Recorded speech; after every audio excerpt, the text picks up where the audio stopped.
নমস্কার বন্ধুরা, অনিফার্স ওয়ার্ল্ড চ্যানেলের আরও একটি নতুন ভিডিওতে তোমাদেরকে স্বাগত। তো এই যে নোটিফিকেশান আমি তোমাদের সামনে তুলে ধরেছি, সেই নোটিফিকেশানটা এক্সক্লুসিভলি যারা ইন্ডিয়ান রেলওয়ে কনস্টেবল এবং এসআই পদের জন্য আবেদন করেছিলে। আজকের ডেটেই এই নোটিফিকেশানটা প্রকাশিত হয়েছে, ওপরেই তার মেমো নাম্বার দেওয়া আছে, তোমরা চাইলে দেখে নিতে পারো। তো চলো আমরা সরাসরি সেই নোটিশটাতে চলে যাই। সেই নোটিশের সাবজেক্ট আকারে যেটা বলা আছে, access for uploading proper passport size photograph এবং সিগনেচার, অর্থাৎ ঠিকঠাক সাইজের ফটোগ্রাফ এবং সিগনেচার আপলোড নিয়ে এই গুরুত্বপূর্ণ নোটিফিকেশনটি। তো সেক্ষেত্রে যতদূর বোঝা যাচ্ছে, যারা এই কনস্টেবল এবং এসআই পদের জন্য আবেদন করেছিলে তাদের কোথাও না কোথাও টেকনিক্যালি এই ফটোগ্রাফ এবং সিগনেচার প্রপার ওয়েতে আপলোড হয়নি। তো তাদের জন্যই এই নোটিফিকেশনটা দেওয়া হয়েছে, যাতে করে তারা আবার তাদের এই ফটোগ্রাফ এবং সিগনেচারটা আবার নতুন করে আপলোড করে তাদের অ্যাপ্লিকেশনটা রেকটিফাই করে নিতে পারো।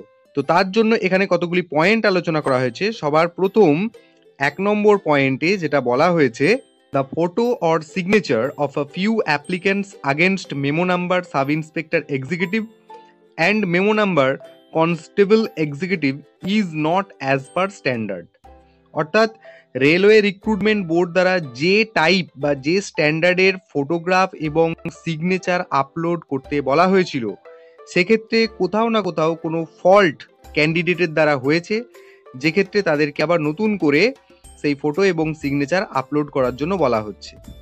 এরপর 2 নম্বর পয়েন্টে যেটা বলা হচ্ছে, to avoid rejections of application, now these applicants are hereby given an opportunity to upload the fresh passport size photograph and signature as per standard specifications. Railway recruitment বোর্ডের যে স্ট্যান্ডার্ড স্পেসিফিকেশনস রয়েছে ফটো এবং signature upload করার জন্য, সেই সমস্ত ক্যান্ডিডেটদেরকে বলা হচ্ছে যাতে তোমাদের ফিল আপ করা ফর্মটা বা অ্যাপ্লিকেশনটা রিজেকশন না হয়ে যায়, তার জন্য তারা যেন আবার নতুন করে ফ্রেশ ফটো এবং সিগনেচার সেই স্ট্যান্ডার্ড মেনটেন করে আপলোড করে।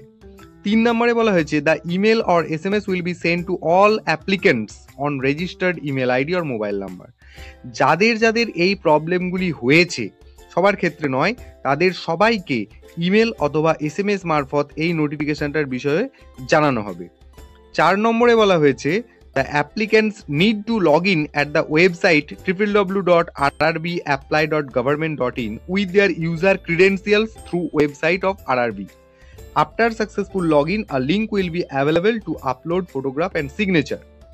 তো যারা আবেদনকারী রয়েছে তাদেরকে এই নির্দিষ্ট ওয়েবসাইটে গিয়ে তাদের প্রয়োজনীয় তথ্যগুলি দিয়ে তাদেরকে লগ ইন করতে বলা হচ্ছে, এবং সেখানে একটা লিঙ্ক অ্যাভেলেবেল থাকবে ফটোগ্রাফ এবং সিগনেচার আপলোডের জন্য। 5 নম্বর পয়েন্টটা হচ্ছে সবচেয়ে মেন ইম্পর্টেন্ট। তো তোমরা কবে থেকে এবং কতটা সময়ের মধ্যে তোমাদের এই ফটোগ্রাফ এবং সিগনেচার আপলোড করতে পারবে, সেটা হচ্ছে জুন মাসের 15 তারিখ রাত্রি 12টা থেকে 17 জুন 2024 রাত্রি 11:59 পর্যন্ত। অতএব খুব কম সময় আছে, তোমরা তোমাদের একটা হিউজ ক্রাউড হতে চলেছে, যাতে করে সাইট হয়তো সমস্যা করতে পারে। তো তোমরা অ্যাজ আর্লি অ্যাজ পসিবল জিনিসটা করে নিও। 6 নম্বর পয়েন্টে বলা হয়েছে, it may be noted that if any applicant fails to upload proper photo and signature by 17 June 11:59 will result in automatic rejection of his or her application and no further correspondence will be entertained on this account.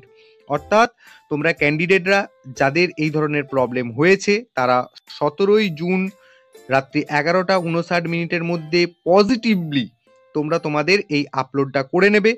যদি না করো তাহলে তোমাদের অ্যাপ্লিকেশনটা automatically rejection হয়ে যাবে, এবং তার জন্য তোমরা আর পরবর্তীতে কোনো সূচনা পাবে না। 7 নম্বর পয়েন্টে বলা হয়েছে, applicants R অ্যাডভাইজড two refer only to the websites of RRB for latest updates on recruitment process. এই সমস্ত তথ্য যা নোটিফিকেশন দেওয়া হচ্ছে বা রেলওয়ে রিক্রুটমেন্ট সংক্রান্ত যে কোনো তথ্য বা যে কোনো নোটিশ, অ্যাপ্লিকেন্টসরা সরাসরি আরআরবির যে নির্দিষ্ট ওয়েবসাইট রয়েছে সেখান থেকেই কেবলমাত্র জানতে পারবে। কোনো আনঅথেন্টিক জায়গা থেকে তোমরা যদি সেই সমস্ত খবর পাও, সেগুলো মিসলিডিং বলে ধরে নেওয়া হবে।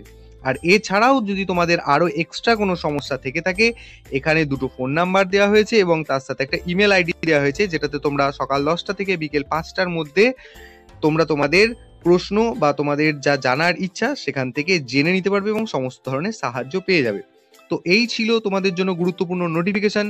যদি এই ভিডিও তোমাদের ভালো লেগে থাকে এবং হেল্পফুল বলে মনে হয়ে থাকে তাহলে আমার চ্যানেলটিকে সাবস্ক্রাইব করে নিতে ভুলবে না।